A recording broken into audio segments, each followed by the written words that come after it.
So guys, it is FOMC week and this is set to be super anticipated, and for the stock market this is super interesting because S&P 500 and the Nasdaq is very close to a new all-time high. But what we have seen before in September and in October is that we saw an initial sell-off during this event. During the announcement of the rate cut, we did get a sell-off, obviously because of Jerome Powell's speech afterwards. However, this time I don't believe it will be any different. So I believe that we will have a sell-off. We will have a very shaky week in the stock market. It will be very volatile.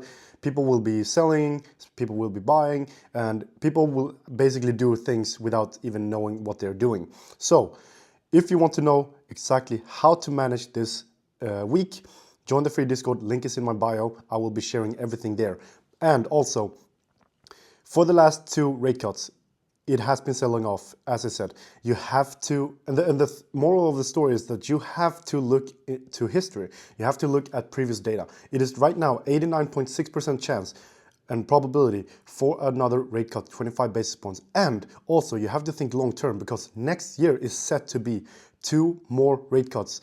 Of course, this can change. If we get Kevin Hassett as the next chairman of Fed, we will most likely see more than 2 rate cuts. So guys, think broad, think for the long run, and think what in steps ahead. Don't think about just like what is happening right now. You have to think about the future. So obviously, with that being said, you have to think about employment, you have to think about inflation, you have to think about all these money flowing into the system now that when the QE stopped.